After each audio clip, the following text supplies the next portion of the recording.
नमस्कार मित्रों, मैं मंजीत कुमार मौर्य अपने चैनल पर आप सभी का स्वागत करता हूं। हम लाए हैं अपने इस वीडियो में आप सभी के लिए अवध विश्वविद्यालय अयोध्या फैजाबाद पीएचडी प्रवेश परीक्षा 2020 का भूगोल का प्रश्न पत्र। इसमें टोटल 100 प्रश्न हैं और इन प्रश्नों को और उनके उत्तर को हम डिस्कस करेंगे। अब हम अपना शुरू करते हैं। इसमें देखिए, पहला क्वेश्चन है, निम्नलिखित भूगोलवेत्ताओं में से किसने मानव केंद्रित भूगोल पर बल दिया? तो इसमें मार्क जेफरसन ने सही होगा इसमें। अगला जो क्वेश्चन है, चूना पत्थर की कंदराओं के उद्भव के 2 चक्रीय सिद्धांत किसने प्रतिपादित किया? तो ये डेविस हो जाएगा। वायुमंडलीय तरंगों में कौन सी रेडियो तरंगों को परावर्तित करती है जो कि पृथ्वी से प्रसारित होकर फिर से पृथ्वी की ओर प्रेषित होती हैं? तो ये जो हमारा आयन मंडल है, यह सत्य होगा इसमें। अगला क्वेश्चन है, वह ऐसा प्रक्रियाएं जो स्थल मंडल की सतह को सर्वनिष्ठ स्तर पर ले जाती हैं सामूहिक रूप से किस नाम से जानी जाती हैं? तो यह ऑप्शन ए सही है, तल संतुलन। अगला क्वेश्चन, समपारिस्थितिकी के बारे में कौन सा कथन सही नहीं है? तो इसमें हमारा बी ऑप्शन सही होगा, यह जीव समुदाय के जटिल अंतर संबंध का अध्ययन है। अगला जो क्वेश्चन है, किस विचारधारा संप्रदाय में सर्वप्रथम संभववाद विकसित किया? तो संभववाद का जो विकास हुआ था यह सबसे पहले फ्रांसीसी संप्रदाय में हुआ था। अगला क्वेश्चन, निम्नलिखित में से कौन निश्चयवाद के सिद्धांत का समर्थक नहीं है? तो इसमें से वोल्फगैंग हार्टेक, हार्टसोन और OH के स्पेट, ये सभी लोग जो है निश्चयवाद के समर्थक थे। फिर है, भौगोलिक क्षेत्र में सभी पारिस्थितिकीय तंत्र इकट्ठे ज़्यादा बड़ी इकाई बनाते हैं जिसे कहते हैं, तो इसको बायोम कहते हैं। फिर 9वां क्वेश्चन है, निम्नलिखित में से कौन सी सामुद्रिक जलधाराएं भारतीय सागर की हैं? तो इसमें डी ऑप्शन सही है, अलगुहास जलधारा। आगे चलते हैं, जब सूर्य मकर रेखा के उदग्र चमकता है तो आर्कटिक क्षेत्र में रातें 24 घंटे की होती है, इसमें सी ऑप्शन सही होगा।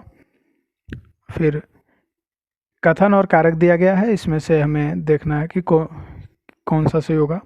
तो कथन क्या है, भूमध्य रेखा के आसपास हरिकेन नहीं बन सकता है, कथन तो सही है। कारण इसका है, कोरियोलिस बल भूमध्य रेखा पर अधिकतम होता है और इसका कारण जो है गलत है, इसमें हमारा सी ऑप्शन से हो जाएगा। ए सत्य है परंतु आर असत्य है। अगला प्रश्न, बेलापवर्ती निक्षेपों में शैवाल से निकाले पदार्थ होते हैं और अधिकांशतः तरल पंख के रूप में जिसे कहते हैं, तो इसको उज या सिंधु पंख कहते हैं।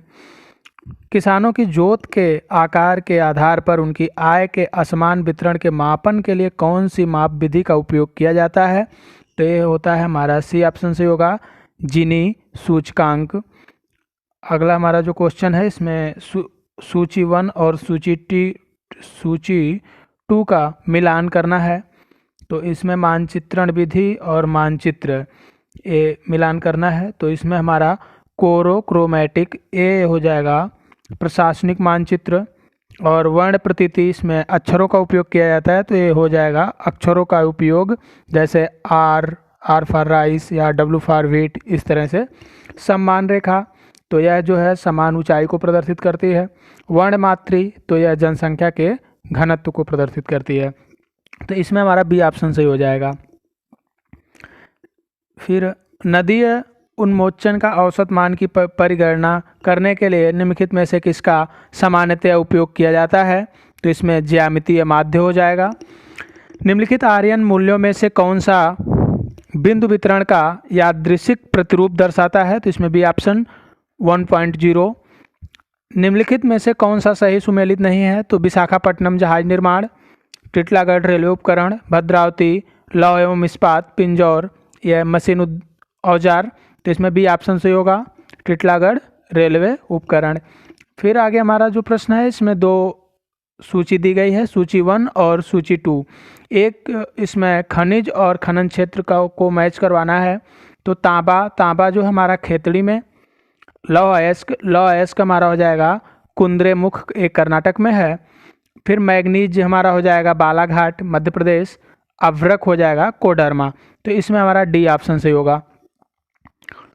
जापान की इस्पात मिलें तटीय स्थानों की ओर क्यों स्थापित की जाती हैं? क्योंकि यह आयातित कच्चे माल और इस्पात निर्यातों की परिवहन लागत न्यूनतम करना होता है। तो इसमें डी ऑप्शन सही हो जाएगा। फिर निम्नलिखित में से कौन सा राज्य के बारे में सत्य नहीं है? तो इसमें बी ऑप्शन सही है, उसका हमेशा सामाजिक या सांस्कृतिक आधार होता है। फिर मिलान करने के लिए पुनः एक प्रश्न है, इसमें हमें जनजाति और उनके निवास स्थान को मैच करवाना है। तो किर्गिज जनजाति जो है यह मध्य एशिया में पाई जाती है, और याकूत जनजाति ये साइबेरिया में, और लैप्स स्कैंडिनेविया में, और एस्किमो कनाडा में। तो इसमें हमारा डी ऑप्शन सही हो जाएगा। फिर संयुक्त राज्य अमेरिका के नगरों के उपांत में सब्जियों, फलों और फूलों की गहन खेती कहलाती है। तो यहाँ पे इसको ट्रक फार्मिंग कहते हैं। निम्नलिखित में से कौन सा समूह सही सुमेलित नहीं है? तो इसमें हमारा हो जाएगा ऑप्शन सी शाकाहारी वो जीव जो पौधों तथा पशुओं का भोग करते हैं। देखिए शाकाहारी तो सिर्फ पौधों का या वनस्पतियों का या पौधों से उत्पन्न होने वाली वस्तुओं का उपयोग करते हैं, पशुओं का उपभोग नहीं करते हैं। इस कारण से यह जो है इसमें सही माना जाएगा। पौधों और पशुओं के ग्राम्यन किस युग के प्रारंभ में हुआ? तो पौधों और पशुओं का ग्राम्यन जो हमारा नवपाषाण काल में हुआ। क्षोभ मंडल में वायु में गति संचलन निम्नलिखित के द्वारा होती है। तो यह इसमें बी ऑप्शन सही है, संवहन धारा। विश्व की स्थलाकृति का अधिकांश भाग निम्नलिखित युग का है। तो यह नवजीवी महाकल्प, डी ऑप्शन से है। वेगनर के अनुसार महाद्वीपीय विस्थापन के लिए कौन सा बल उत्तरदायी है? तो इसमें ऑप्शन ए ज्वारीय बल। अपर्दन के सामान्य चक्र किससे संबंधित है? तो यह नदी अपर्दन से संबंधित है। अनेक परीक्षाओं में यह प्रश्न पूछे गए हैं। कथन और कारक फिर दिया गया है। तल संतुलन के एजेंट के रूप में वायु का कार्य उतना व्यापक नहीं है जितना कि जल का है। फिर इसका कारण दिया गया है, यह विश्व के केवल मरुस्थल क्षेत्र में प्रभावी होता है जहां वर्षा बहुत कम होती है और मृदा के कण उन्मुख होते हैं। तो इसमें कथन और कारक यानी ए और आर दोनों सत्य है, आर ए की सही व्याख्या है। इसके बाद हेडले द्वारा प्रस्तावित सिंगल सेल सर्कुलेशन मॉडल के अनुसार वैश्विक वायुमंडलीय परिसंचरण उत्पन्न करने वाला सर्वाधिक महत्वपूर्ण कारक है भूमध्य रेखा तथा ध्रुव के बीच तापमान में अंतर। यह प्रश्न कई बार पूछा गया है। प्रवास के परिणामों के बारे में कौन सा कथन सही है?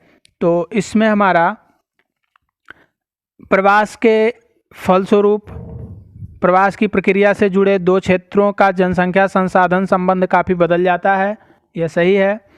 ग्रामीण क्षेत्रों से नगरीय क्षेत्रों का प्रवासित करने के लिए खुली जगह, ताज़ी हवा और उत्तम आवास गृह के अभाव में कष्ट भोगते हैं, ये भी सही है।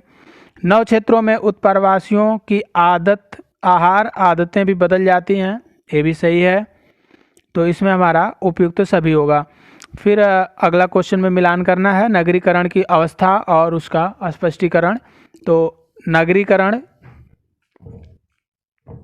इसमें हमारा हो जाएगा नगरीकरण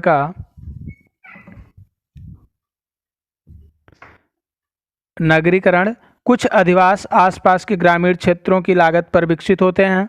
उपनगरीकरण तो इसमें कंप्यूटर पट्टी नगरीय मूल की लागत पर विकसित होती है। अगला बी नगरीकरण तो यह नगरीय सार भाग में जनसंख्या हानि कंप्यूटर पट्टी के जनसंख्या लाभ से अधिक होती है। पुनर्नगरीकरण तो सार भाग में जनसंख्या हानि की दर क्रमशः कम होती है और या सार भाग में जनसंख्या बढ़ने लगती है। तो इसमें हमारा कूट में जो है बी ऑप्शन सही हो जाएगा। अगला क्वेश्चन है धान के उत्पादन करने से संबंधित क्षेत्र हैं। तो ऐसे क्षेत्र जहां पर जनसंख्या का घनत्व अधिक पाया जाता है, खास तौर पे दक्षिण एशियाई क्षेत्र, इसमें भारत, चीन, इंडोनेशिया, ये सभी क्षेत्रों में ये उच्च जनसंख्या घनत्व के क्षेत्र हैं और यहाँ पे धान का उत्पादन अधिक किया जाता है। तो ए इसमें सही हो जाएगा। स्वतंत्र उद्योग वह उद्योग होते हैं जिनके लिए परिवहन लागत तुलनात्मक रूप से महत्वहीन होती है। कुल्टी, वर्णपुर, हीरापुर व में लौह इस्पात संयंत्रों को एक में समामेलित किया गया, जिसका नाम है, तो यह है इसको Indian iron and steel company, भारतीय लौह एवं इस्पात कंपनी। इसमें भी ऑप्शन सही है। देखिए गलत टिक हो गया है। इसमें मलेशिया हमारा मैच करेगा रबड़ से, तो इसमें हमारा मलेशिया का हो गया 4, और ब्राज़ील का ए हो गया कॉफ़ी का उत्पादन ब्राज़ील में होता है, तो दूसरे का हो गया 1। और क्यूबा जो है यहाँ पर चीनी का यहाँ पे उत्पादन ज़्यादा होता है। इस क्वेश्चन में कुछ मिस्टेक है, और इसका हमारा हो जाएगा 2, और हवाई में यहाँ पे हो जाएगा अनानास। तो इसमें से जो भी ऑप्शन दिए गए हैं, कोई भी ऑप्शन पूर्णतः सत्य नहीं है। इस तरह से, इस कारण से इस क्वेश्चन में मिस्टेक हुई है, इसको मार्क करने में। अगला क्वेश्चन है, निम्नलिखित में से कौन भूआकृति में पुनर्युवन का स्थलाकृतिक प्रमाण नहीं है? तो इसमें संरचनात्मक बेंच, बी ऑप्शन सही होगा। पुनः कूट मिलाना है, तो लोयस का मैदान, ये हमारा वायु निक्षेप से। हिमोड़, ये हमारा हो जाएगा हिमानी से। बजर, ये हमारा हो जाएगा समुद्री निक्षेप से। और सिल्ट, ये हमारा हो जाएगा नदीय निक्षेप से। तो इसमें हमारा बी कूट जो है सही हो जाएगा। पुनः कथन और कारक है, इसमें ओजोन छिद्र दक्षिण ध्रुवीय क्षेत्र के ऊपर दिखाई पड़ता है। ओजोन नष्ट, फिर कारण दिया गया, ओजोन नष्ट करने वाली गैसें पूरे समताप मंडल में उपस्थित रहती हैं। तो इसमें ए ऑप्शन गलत है, परंतु बी सही है, तो डी ऑप्शन इसमें हो जाएगा सही।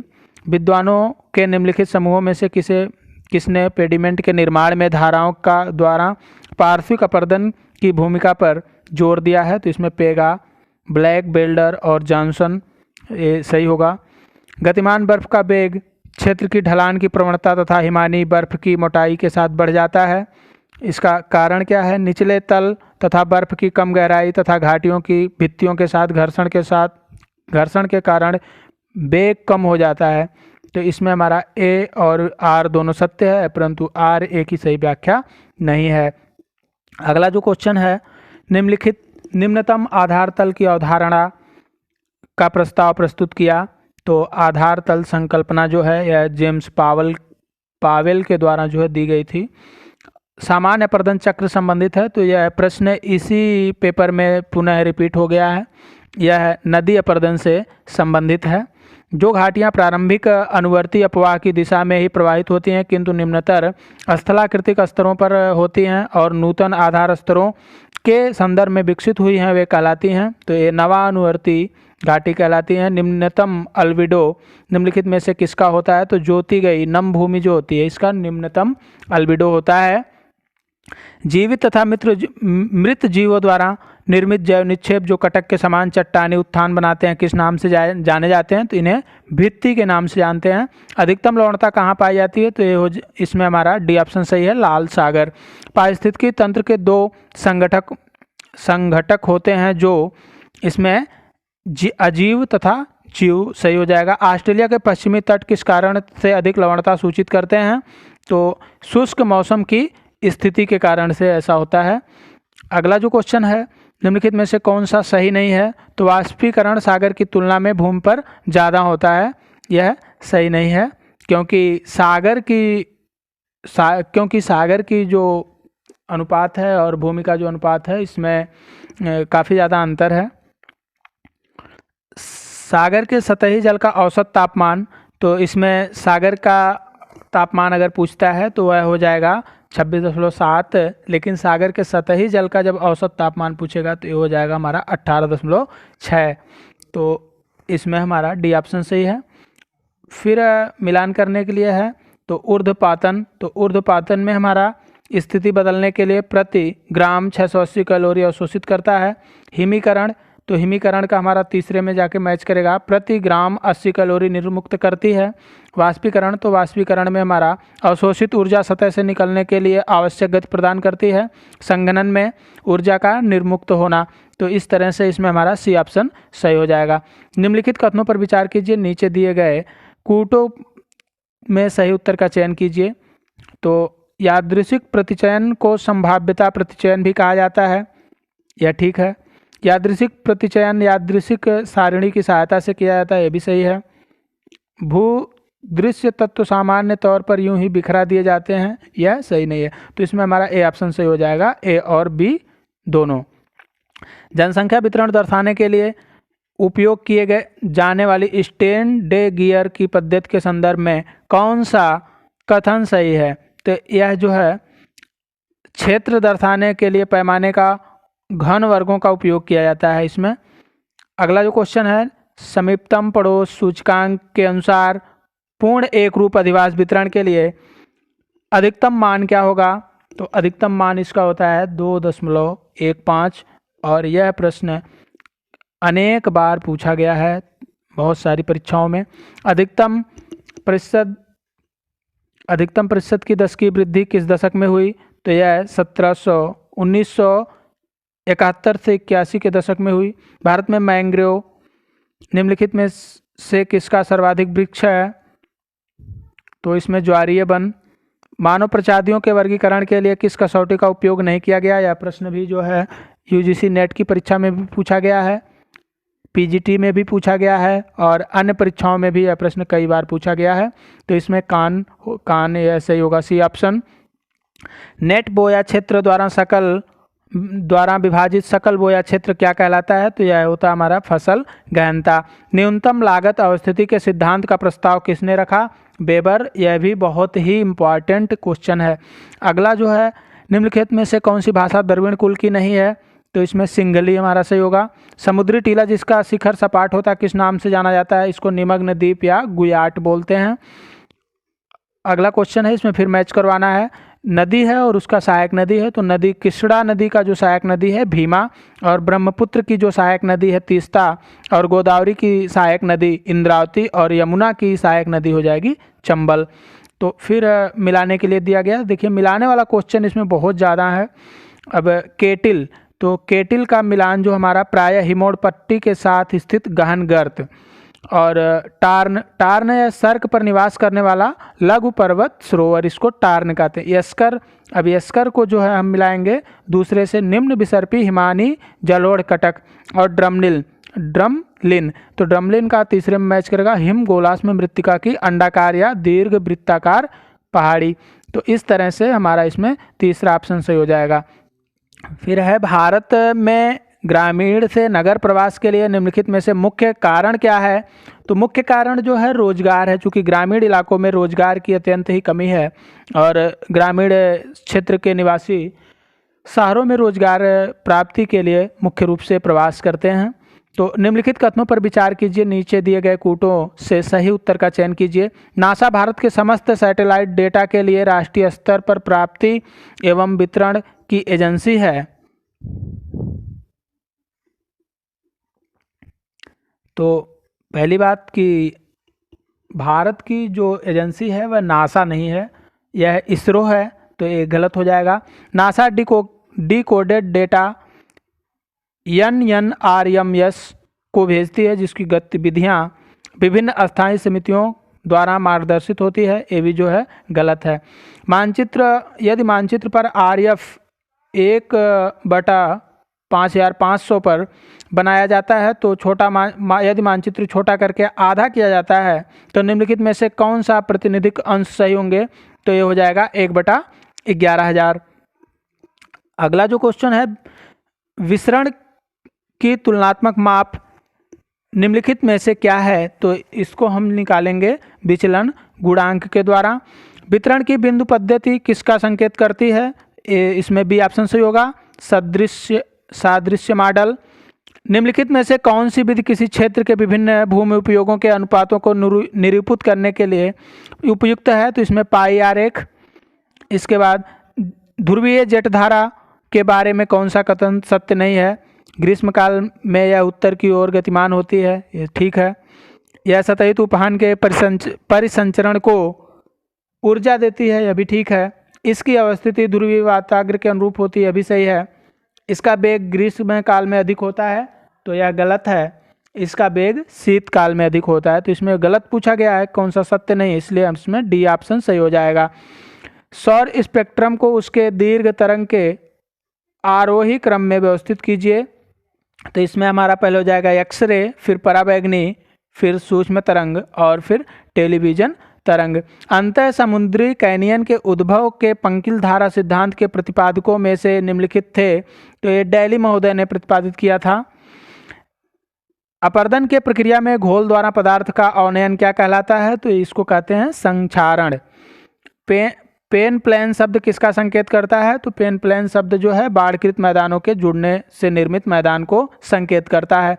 निम्नलिखित में से मरुस्थल या देश महाद्वीप में कौन सा युग्म सही नहीं है, तो अटाकामा मरुस्थल जो है दक्षिणी अमेरिका, गोबी का हमारा हो गया सेंट्रल एशिया, सोनोरन पश्चिमी एशिया और ग्रैंड विक्टोरियन मरुस्थल ऑस्ट्रेलिया, तो इसमें जो सी ऑप्शन ए सही हो जाएगा।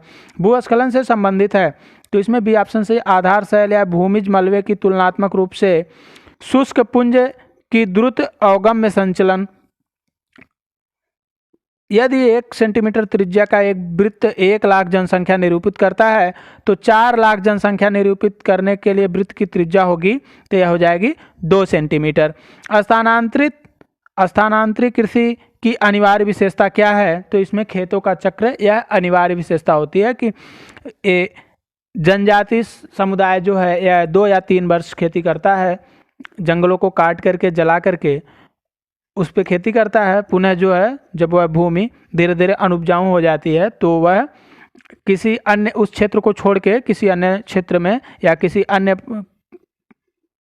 अन्य वृक्षों को काट करके अलग स्थान पर जो है खेती करने लगते हैं, तो खेतों का चक्र होता है यहाँ पर। औद्योगिक भूदृश्य में नीचे दिए गए रेखा चित्र में कौन सी बाजार अवस्थिति इष्टतम होगी, तो इसमें सी बिंदु जो है यहाँ पर बाजार की अवस्थिति इष्टतम होगी।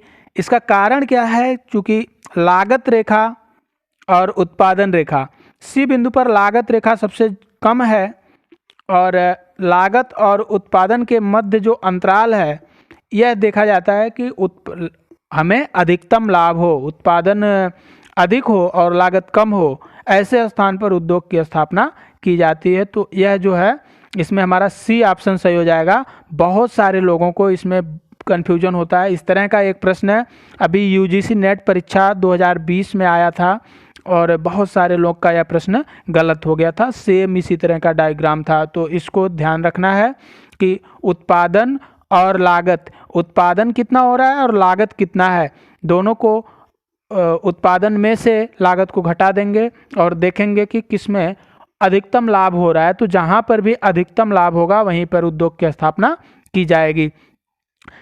राज्य में वाणिज्यिक, औद्योगिक, शैक्षिक तथा राजनीतिक गतिविधियों के संबंध में सबसे बड़ा और सर्वाधिक प्रभावी नगर जाना जाता है, तो इसको प्राइमेट सिटी या प्रमुख नगर के नाम से जानते हैं। बर्गेस मॉडल में भूमि उपयोग के निम्नलिखित अनुक्रमों में से कौन सा सही है, तो इसमें सबसे पहले सीबीडी केंद्रीय business district, central business district, कर्मकार गृह क्षेत्र, बेहतर आवास क्षेत्र, इसके बाद कंप्यूटर क्षेत्र। किसने दलील दी बहुकेंद्र या केंद्र नाभिक नगरीय विकास के लिए जिम्मेदार थे, तो बहुकेंद्र सिद्धांत जो है हैरिस और उलमैन महोदय का है, तो इसमें सही हो जाएगा। मानसिक मानचित्र की अवधारणा किसने दी, यह प्रश्न यूजीसी नेट में 2-3 बार आ चुका है और इसमें हो जाएगा हमारा बी ऑप्शन गोल्ड एवं व्हाइट। विशेष प्रजनन दर किस आयु समूह में अधिकतम होती है, तो ए ऑप्शन सही है 20 से 24 वर्ष। द्वितीय जनांकीय संक्रमण की अवधारणा किसने दी, तो यह जो है बेन डीका ने दी थी और प्रथम जो जनांकीय संक्रमण सिद्धांत था उसको थॉम्पसन तथा नोटेस्टीन ने दिया था। तो निम्नलिखित में से कौन ज्ञान के सभी पहलुओं को समाविष्ट करने का सार्वभौमिक विज्ञान विकसित करना चाहते थे, तो हमबोल्ट हैं। निम्नलिखित में से कौन सा शाश्वत विकास का संघटक नहीं है, अनइष्टमेतर संसाधन उपयोग, इसमें ऑप्शन है। इसके बाद निम्नलिखित में से किस पंचवर्षीय योजना में प्रादेशिक विषमता को पहली बार महत्व दिया गया? तो ये तृतीय पंचवर्षीय योजना में। निम्नलिखित में से किसने भारत को नियोजन प्रदेशों में विभाजित किया? तो आर पी मिश्रा ने। महानगरीय क्षेत्र कौन से क्षेत्र में है? तो ये कार्यात्मक क्षेत्र, इनको इंग्लिश में कहते हैं फंक्शनल रीजन। फिर योजना आयोग द्वारा प्रस्तावित भारत के कृषि जलवायु प्रदेशों का आधार क्या था? तो इसमें वर्षा ऋतु, तापमान और कृषित क्षेत्र या इसका आधार था। निम्नलिखित में से क्या जनजातीय अर्थव्यवस्था से संबंधित है? तो स्थानांतरीय कृषि जो है यह जनजातीय अर्थव्यवस्था से संबंधित है, क्योंकि यह खेती जो है जनजाति लोग ही करते हैं। निम्नलिखित में से किस राज्य में उसके कृषि का अधिकतम प्रतिशत नहर सिंचाई के अंतर्गत आता है? तो यह हमारा उत्तर प्रदेश है। कश्मीर घाटी को सिंधु घाटी से कौन सी श्रेणियां पृथक करती हैं? तो ये हो जाएगा बृहद हिमालय श्रेणी। बुंदेलखंड पठार के अंतर्गत कौन से दो राज्य आते हैं? तो उत्तर प्रदेश और मध्य प्रदेश के सीमा पर यह बुंदेलखंड पठार जो है स्थित है। 1600 मीटर तथा 3300 मीटर की ऊंचाई के बीच हिमालय में शंकुधारी वन पाए जाते हैं। तो कौन कौन से वृक्ष इसमें हैं? सिडार, पाइन, साइन, सिल्वर फर और स्प्रूस। इतिहास की भौगोलिक धुरी की अवधारणा का प्रस्ताव किसने लिखा? तो ये मैकिंडर ने। ऊर्जा संसाधन उपयोग की प्रक्रिया में अंतिम अवस्था है अवशिष्ट सामग्री का निपटान। फिर अगला क्वेश्चन है, निम्नलिखित में से किसने अनुक्रमिक विस्तरण परिवहन नेटवर्क मॉडल विकसित किया? तो इसमें टाफे, मारिल तथा गोल्ड महोदय थे। और ये प्रश्न कई बार नेट में भी आया है। तो ये इस तरह से हमारा पूरा प्रश्न पत्र समाप्त हुआ।